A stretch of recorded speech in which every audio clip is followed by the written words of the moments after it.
ইমানদার নাফরমান সন্তান স্ত্রী পুত্র পরিজন বছরের পর বছর আমার আল্লাহর নাফরমানি করে যাবে, আর আমি এই ডাকাইতের লেগা বাড়ি করমু, ঘর করমু, দোয়ান করমু, বিদেশের টিহা জমামু। বেড়ায় মুসলমান এত বেকুব হইবার কথা না, ওই বাপও বেকুব।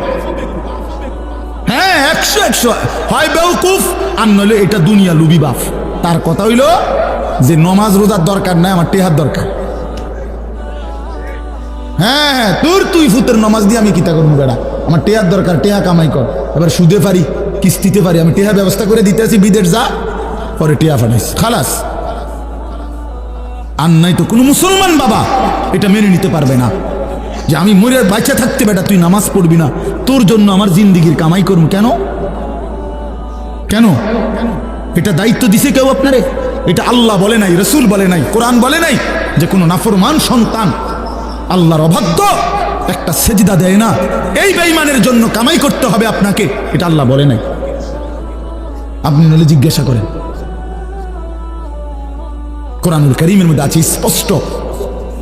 নূহ আলাইহিস সালামকে আল্লাহ বলছে, ইয়া নূহ ইন্নাহু লাইসা মিন আহলিক ইন্নাহু আমালুন গায়রু সালিহ।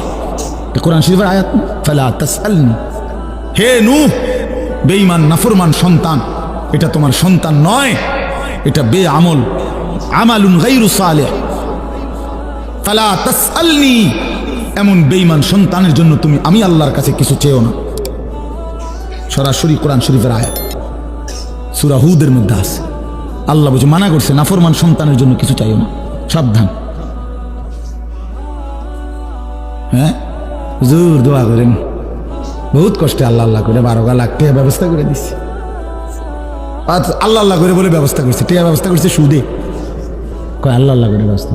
মিথ্যুক, টাকা দিয়ে লইলেন কিস্তিতে, টাকা লইল সুদে, টাকা লইল কিস্তিতে, আল্লাহ আল্লাহ করে বলে টাকা ব্যবস্থা করছে। আল্লাহ আল্লাহ করে না সুদে, কিস্তিতে। হারাম টাকা নিলেন, আল্লাহ আল্লাহ করলেন কই? আল্লাহ আল্লাহ করলে তো আল্লাহরই ডাকতেন, ঠিকই না বলেন না কেন? আল্লাহ আল্লাহ মানে তো হইলো যে আল্লাহ আপনার নাফরমানি করবো না, প্রয়োজনে মরে যাব, প্রয়োজনে মরে যাব। আমরা পড়ছি কিতাবে, এক ফকির মানুষ তার ছেলেকে নিয়ে হজ্জের সফরে আসছে। বাদশাহ হারুনুর রশিদ তৎকালীন সময়ের একজন বাদশাহ ছিলেন। উনি হজ্জের সময় আল্লাহর ঘরের কাছে মানুষকে খুব দান করত, খুব 2 হাতে দান করত।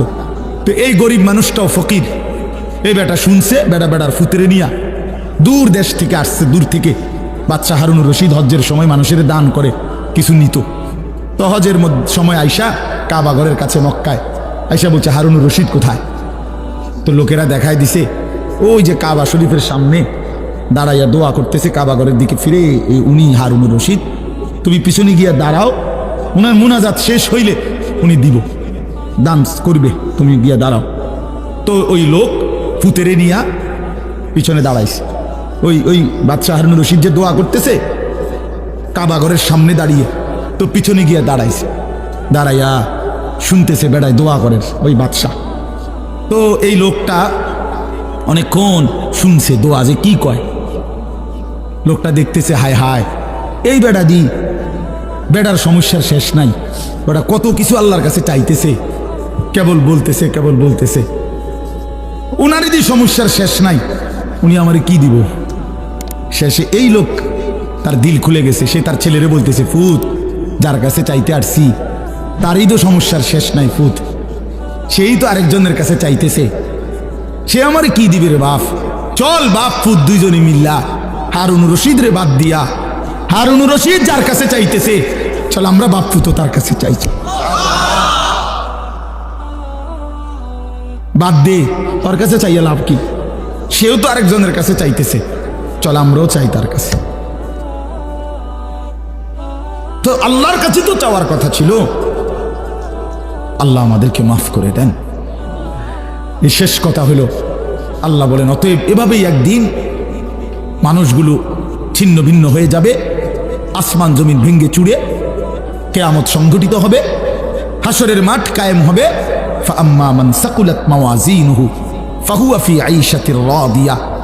সেদিন হাসরের মাঠে আমলনামা যার মিজানের পাল্লায় রাখলে নেকি ভারী হবে, সে আইশাতির রাদিয়া, সে সুশান্তিময়, শান্তিময়, সন্তুষ্টময় সুখের জান্নাতেই বসবাস করবে। ওয়া আম্মা মান খাফফাত মাওয়াজিনুহু, আর যার আমল নামা মিজানের পাল্লায় রাখলে গুনার পাল্লা ভারী হবে, নেকির পাল্লা হালকা হবে। আল্লাহ বলেন ফা উম্মুহু হাবিয়া, তার ঠিকানা হবে হাবিয়া নামক জাহান্নামে। জাহান্নামের একটা নাম, ওমা আদরাকা মা হিয়া। আল্লাহ বলছে বন্ধু জানেন হাবিয়াটা কেমন জাহান্নাম? নারুন হামিয়া, সবচেয়ে উত্তপ্ত জাহান্নামের সবচেয়ে গরম তীব্র প্রজ্বলিত আগুন হাবিয়া। নবী সাল্লাল্লাহু আলাইহি সাল্লাম বলছেন উম্মত, তোমাদের দুনিয়ার এই আগুনের চাইতে 69 গুণ বেশি প্রচন্ড তীব্র গরম জাহান্নামের আগুন। নারুকুম হাযিহি জুজউম মিন 70 জুজআম মিন নারি জাহান্নাম। তোমাদের দুনিয়ার আগুন জাহান্নামের আগুনের 70 ভাগের 1 ভাগ। সাহাবীরা চিৎকার দিয়ে বলছে ওয়া ইন্না যালিকা লাকাফিয়া, হে আল্লাহর নবী, ইয়া রাসূলুল্লাহ, দুনিয়ার এই আগুনই তো জ্বলার জন্য যথেষ্ট। নবী বললেন তাহলেই বুঝো এর চাইতে 69 গুণ বেশি গরমটা কেমন গরম।